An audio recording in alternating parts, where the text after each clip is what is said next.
자, 오늘부터 새로운 시리즈를 시작합니다. 로저 올슨의 저서를 통해서요. 아마 신학 전통 중에서 가장 많은 오해를 받고 있는 것 중 하나일 거예요. 바로 아르미니우스 신학의 진짜 모습을 파헤쳐 볼 겁니다. 오늘 그 첫 시간으로 도대체 이 논의가 왜 시작됐고 또 오늘을 사는 우리에게 어떤 의미가 있는지 그 서문과 입문 부분에 한번 들여다 보겠습니다. 이야기는요, 정말 이 충격적인 한마디에서 시작됩니다. 저명한 신학 교수이자 이 책의 저자인 로저 올슨이 다른 누구도 아니고 바로 자기 세미나 학생에게 직접 들었던 말이라고 해요. 평생을 신학 연구랑 교육에 바친 학자가 자기 신앙 자체를 부정당하는 정말 어처구니 없는 순간이었겠죠. 아니, 도대체 왜 신학 교수가 자기 학생한테 이런 말을 들어야 했을까요? 바로 이 질문이 이 책이 쓰여진 이유를 전부 말해주고 있습니다. 특정 신학적인 입장에 대한 아주 뿌리 깊은 오해 그리고 왜곡의 문제 말이죠. 이 학생의 발언은 그냥 무례한 걸 넘어서요. 복음주의 안에 존재하는 아주 심각한 편견과 갈등의 현실을 그대로 보여주는 사건이었던 겁니다. 그래서 이제 저자인 로저 올슨, 이 개인에게 좀 더 초점을 맞춰볼게요. 이 책은 그냥 단순하게 학문적인 호기심으로 쓴 책이 절대 아닙니다. 방금 보신 것과 같은 아주 개인적인 경험에서 시작된 거고요. 어떻게 보면 자신의 신앙 정체성을 바로 세우기 위한 절박한 여정의 결과물이라고 할 수 있겠습니다. 올슨은 아르미니우스 신학을 따르는 목회자 가정에서 태어나서 그 신앙을 아주 자랑스럽게 여기면서 자랐다고 해요. 그런데 신학교에 들어가고 학자의 길을 걷다 보니까 자기가 그렇게 소중하게 여겼던 신학적인 유산이 더 넓은 복음주의 세계에서는 경멸과 오해의 대상이라는 정말 충격적인 현실과 마주하게 된 거죠. 그가 마주해야 했던 비난들은요, 이게 결코 가볍지가 않았습니다. 그의 신학에는 이단적이다, 너무 인간 중심적이다 라는 딱지가 붙었고요. 심지어 겨우 크리스천 수준이다 라거나 그건 개신교 신학이 아니다 라는 말까지 들어야만 했습니다. 오해가 얼마나 깊고 널리 퍼져 있었는지 충분히 짐작이 가시죠? 올슨의 이런 개인적인 경험은 사실 더 큰 문제를 보여주고 있습니다. 바로 신학적인 캐리커처, 그러니까 왜곡된 희화화의 문제죠. 이건 단지 한 신학 조류에 대한 논쟁을 넘어서서요, 우리가 서로 다른 신념을 어떻게 대하고 또 어떻게 이해해야 하는지에 대한 아주 근본적인 질문을 우리에게 던지고 있습니다. 바로 올슨의 이 말이 핵심을 정확히 찌릅니다. 우리가 흔히 말하는 허수아비 때리기의 오류죠. 비판하는 사람들이 실제 아르미니우스 신학을 공격하는 게 아니라 자기들이 공격하기 쉽게 마음대로 왜곡하고 만들어낸 가짜 허수아비를 세워놓고 그걸 공격하고 있다는 겁니다. 그렇기 때문에 이 책의 첫 번째 목표는요, 칼뱅주의를 비판하는 게 아닙니다.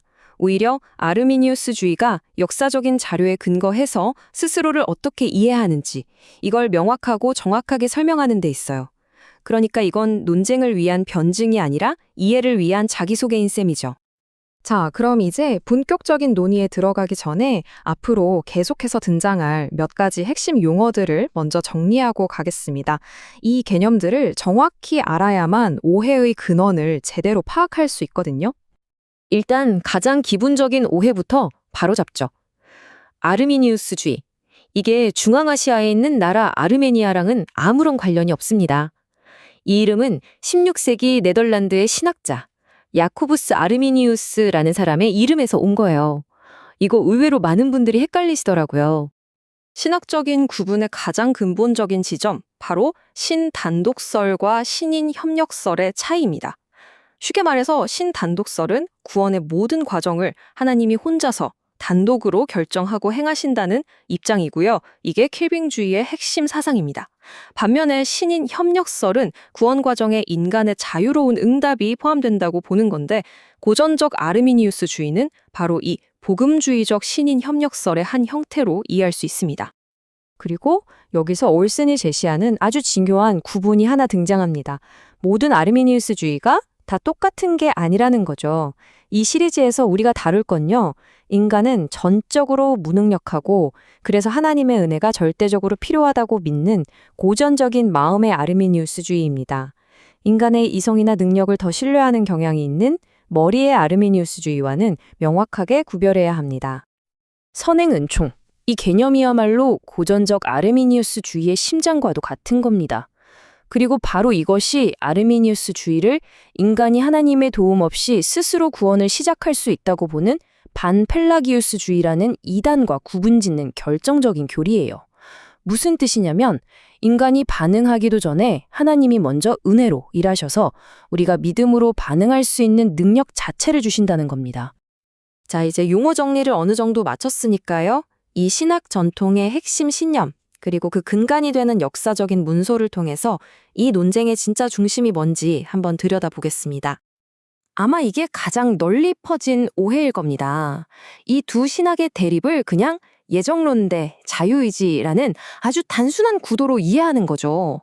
과연 그럴까요? 정답은 아니오입니다.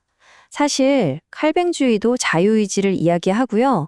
아르미니우스주의도 예정론을 굉장히 중요하게 다룹니다. 진짜 논쟁은 예정이냐 자유의지냐 이 단어를 쓰냐 마냐가 아니고요. 그 개념들을 각각 어떻게 정의하고 어떻게 이해하는가에 있습니다. 여기에 진짜 차이가 있습니다. 칼뱅주의의 무조건적 예정은요, 구원받을 사람이 어떤 조건을 갖췄는지와 전혀 상관없이 오직 하나님의 주권적인 의지로 선택하신다는 뜻입니다. 반면에 아르미니우스주의의 조건적 예정은 하나님께서 누가 믿음으로 자유롭게 응답할지를 미리 아시고 바로 그 예지, 즉 미리 아심에 근거해서 그들을 선택하신다는 입장입니다. 이러한 아르미니우스주의의 핵심 교리들은 아르미니우스가 죽은 뒤에 그의 제자들이 1610년에 작성한 항변서라는 역사적인 문서를 통해서 체계적으로 정리됐습니다.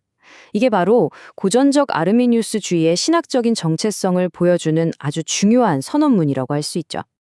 이 항변서의 5가지 조항이 그 핵심입니다. 방금 우리가 살펴봤던 개념들이 여기에 다 담겨 있죠. 믿음을 조건으로 하는 선택, 모든 인류를 위한 속죄, 인간의 전적 타락과 은혜의 절대적인 필요성, 그리고 저항 가능한 은혜와 성도의 견인에 대한 조심스러운 입장까지 이것이 바로 초기 아르미니우스주의의 뼈대였습니다. 지금까지 아르미니우스 신학을 이해하기 위한 기본적인 배경과 용어들을 살펴봤습니다. 이제 앞으로 이어질 시간부터는요, 올슨이 책에서 제기하는 구체적인 10가지 신화들을 하나씩 깊이 파고들어 볼 겁니다. 아르미니우스주의는 칼뱅주의의 정반대다. 그 핵심은 자유의지다. 은혜의 신학이 아니다. 예정론을 믿지 않는다 등등. 앞으로 우리는 이런 흥미로운 오해들을 하나씩 마주하게 될 겁니다. 이 주장들이 왜 신화이고 그 실체는 무엇인지 차근차근 밝혀나가도록 하겠습니다. 이 시리즈 전체를 관통하는 올슨의 핵심적인 도전으로 오늘 내용을 마무리하겠습니다. 어떤 입장을 비판하기에 앞서서 상대방이 네, 그게 바로 제 입장입니다 라고 인정할 만큼 그 입장을 정확하게 이해하고 설명할 수 있는가? 이것은 단지 신학 논쟁을 넘어서 우리의 모든 대화와 관계에 적용될 수 있는 매우 중요한 원칙이 아닐까 한번 생각해 보게 됩니다.